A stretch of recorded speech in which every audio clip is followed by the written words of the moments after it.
A tenant believes that they have the solution to the affordable housing crisis by tying rent increases to property improvements and property value. I'm Tony, and this is Real Estate Investing and Landlord News. All right, so I have an interesting article for you today, and it's an opinion piece out of a newspaper, and it's written by a tenant.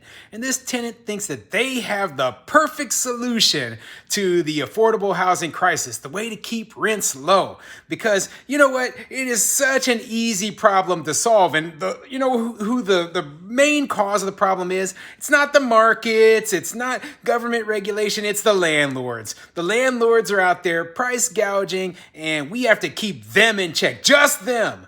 Okay? They're the only ones who are causing all of these problems right now, according to this tenant. So, yeah, it's an interesting article. It's a complete joke. Okay? I'm going to be just straight honest with you. It's a complete joke. I'm going to rip this article apart because this person is a moron and doesn't know what they're talking about. Now, they obviously gave this person some place within their local newspaper to explain why they think that this solution will work, but I'm going to tell you exactly why it will not work. And the only thing it really is another government price control, just like all the other ones, that simply put will bankrupt landlords and make things worse. So before I get into the article, go ahead, hit the like and subscribe button, maybe leave a comment down below and let me know what you think. Do you think that tying rent increases to property improvements or property value is a good or even a working idea for creating more affordable housing? I don't. Okay, I think it is a failing idea. I think that it will cause huge problems. I know there's 1,000 reasons why rents are increased other than just, improvements having been made or the property value increasing. So that doesn't even make sense to me just reading the basic synopsis of what this guy's proposal is. So anyway, let's get into this article. This article is coming from the AlbuquerqueJournal.com, and it says, "We need to tie rent increases to improvements and property value." And it's written by a person named Paul Tellez, who is an Albuquerque resident. And I'm assuming he's a renter, and he's more concerned about probably keeping his own rent low than actual economics. So let's read what he has to say. As a renter in Albuquerque, I have seen firsthand how difficult it is to find and keep affordable housing in this city. Over the past year, I have experienced a significant increase in my rent, with the amount I pay rising from $549 to $749 and then $849. This experience is far from unique, and it highlights the need for our city leaders to take action to address the housing affordability crisis. Landlords say they need the freedom to raise rent in order to make improvements to their current properties and build new affordable housing properties. This is the same thing they tell city leaders and state legislators. However, if landlords are not making those improvements or have no proof of rising costs, then there is simply no legitimate reason to raise rent. And this is the first mistake that a lot of people make. They say, okay, well, this person, they haven't made any improvements to the property, and they have, their costs haven't increased. So why are they raising rent? Well, keep in mind that when your costs do increase, right? If your rents are already way below market, then how are you going to cover those costs? Eventually prices go up. Your costs always are increasing over time. Now, maybe in one particular time period that they're measuring, like a year, maybe your cost didn't increase that year by, they increased by 0 or 1%. But then the next year you could get a huge cost increase of 20% or more, right? Now, just as an example, I have had houses where I've owned them for 5 years, had no major expenses. And then on year 5, guess what happened? The furnace went out, and I'm out thousands of dollars, completely wiping out 2 years worth of profit in one hit. Okay, so imagine if I hadn't risen the rent in that time period. Well, all of my profits would have been gone for years. And I don't know about anyone else, but how many people do you know of who operate businesses that don't operate on a profit? Okay, you have to basically measure in your rent increases, realizing that you're going to have upcoming expenses, you're going to have increased costs as time goes by. That's why a lot of landlords, they end up in trouble going into the future when they keep their rent super low, because then they get hit with those major costs and they don't have any way to make up for it. So yeah, I mean, you have to realize that, hey, just because I got a big profit this year doesn't mean I'm going to get the same next year. It doesn't mean that I got the same last year. All you're seeing is right now while you're living in the unit. So you have a rent that went up from $549 to $849 a month. Now, I don't know what part, in Albuquerque, New Mexico, where this was written, right? But pretty much anywhere in the country, if you had a rent of $550 a month, your rent was cheap as heck. Even 2 years ago, even 3 years ago, even 10 years ago, $550 a month is very cheap rent. You should have known that wasn't going to be forever, okay? You should have known that eventually your rent was going to rise.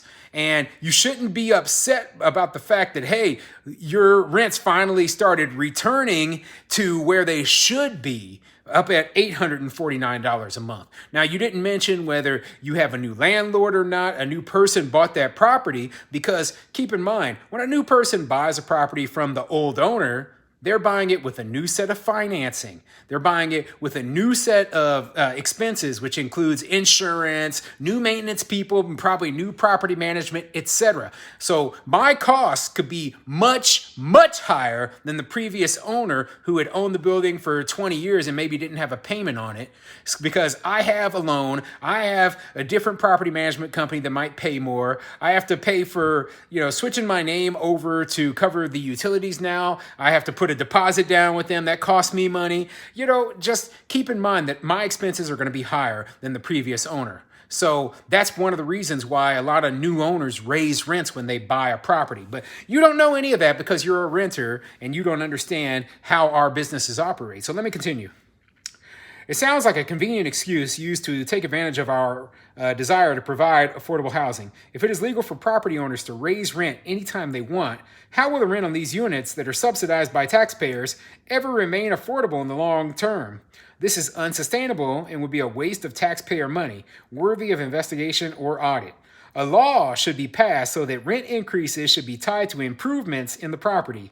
Property taxes, a proven rise in costs, and total rent be capped at 1% of the property value. If landlords can't afford to be landlords, then clearly they should divest the property and find a different business to invest in. This will eventually lower the price of housing in the city to a more appropriate level for home buyers. So with rent control, the home buyer is a winner as well.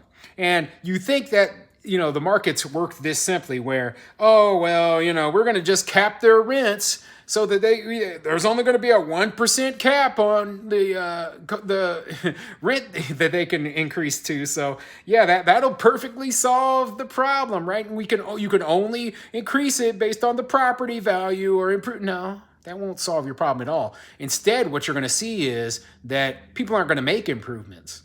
Okay? Because of all the hoops they have to jump through. Now they have to prove to the government every little thing they're doing, and they're like, it just isn't worth it. And you think that they're just going to divest? No, instead, what's going to happen is people will become slumlords, okay? Now, take a good look at places like New York City, where you have a huge number of units that are falling into disrepair due to their rent control policies. And the tenants, they don't understand why. They don't understand that in order to maintain that cheap rent, landlords have to cut costs in other places. And that might be, you're sitting there with a boiler in your building that breaks down 3 times a year because they keep, duct taping it back together just so it barely works. Is that what you want? Or you go into a unit and it looks like it hasn't been updated since 1960. That's what you want, just so you can keep your rents cheap. This is the problem with rent control, okay? You don't realize, it sounds like you don't realize that, this sort of thing has unintended consequences. And, one of the worst things about all of this is that you make the assumption that landlords do not deserve to make a profit. Okay, that we don't deserve to make a profit, and a big one at that. Okay, do you think any landlord would go out there and be like, okay, I'm purchasing this property here. Let's say it's $1 million apartment complex, right? And you're putting, let's say 20% down, $200,000 in cash of your money as a landlord. And you're doing all of that. And then the tenant comes out, well, you don't deserve to make a profit. You invest all of your money in there, you fix the property up for me, and then you keep the property cheap and make zero profit. And you know what the person who is investing $200,000 is going to say? Yeah, screw that. I'm not doing it. So then you say, well, that will lower the cost of property. That will make things less expensive. Not necessarily the case either. Take a look at New York once again, right? We still operate on the whole issue of supply and demand. Instead, what it could create is a black market or, a lot of shady dealings under the table, okay? That's what happens in New York, where you have people who have rent-controlled units that are super cheap on rent. They're not even living in them, but they are subletting them to other people for full market price. Okay, this is the ridiculous joke. This is why rent control policies don't work. You just, instead of the profit going to the building owner, the one who's doing all the maintenance and spending all the money and making the huge investment, you're giving the profit to a tenant who is paying a super cheap rent and doesn't deserve the profit any more than, because they didn't make an investment. Okay, they didn't make an investment. They just basically got lucky and got to scam their way into making this huge profit.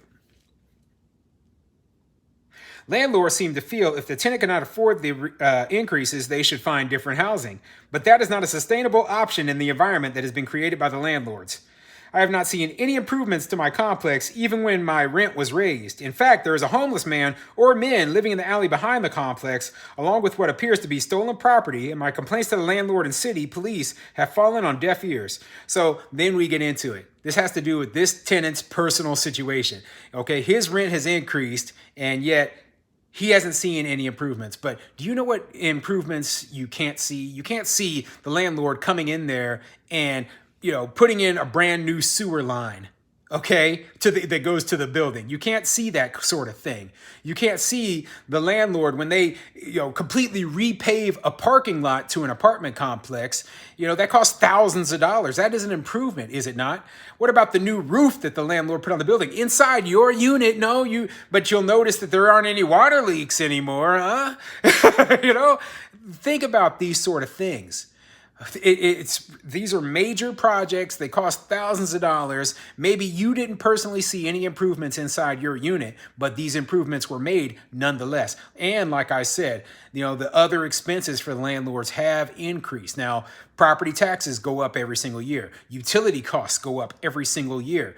The cost for maintenance goes up every single year. These things aren't free. Okay, we don't live in a bubble. We are people just like everyone else. We're dealing with the same inflationary issues as you. So you need to grow up and learn that, hey, we are just operating in the same reality that you are, and we deserve to make a profit. Rent control policies would not prevent landlords from making necessary repairs or improvements to their properties, and they would still be able to earn a reasonable return on their investment. Otherwise, what is rent money being used for? Profit? Of course, reasonable profit is what a capitalist society is based upon, but too high profit is called price gouging, which all Americans know is illegal and prohibited.